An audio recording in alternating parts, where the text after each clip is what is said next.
Football মাঠে যা দেখেন সবকিছু সত্যি নয়। আসল খেলা চলে পর্দার আড়ালে।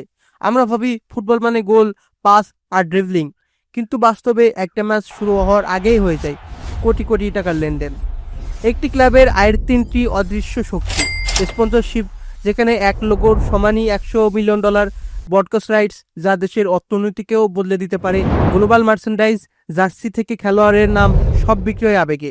ফুটবল আজ গেম নয়, এটা একটা আন্তর্জাতিক ইন্ডাস্ট্রি, যেখানে সিদ্ধান্ত নেয় টাকা, খেলোয়াড়েরা বা কোচরা নয়। এত বেশি ম্যাচ, এত বেশি টুর্নামেন্ট, এত বেশি বিজ্ঞাপন। ফ্যানরা বলছেন, আমরা ভালোবাসি ফুটবলকে, কিন্তু ফুটবল কি আমাদের ভালোবাসে? হ্যাঁ, এটাই ফ্যান থেটেগার, যেখানে খেলা দেখে নয়, খেলা থেকে বিরক্ত হয়ে মানুষ ফিরে যাচ্ছে।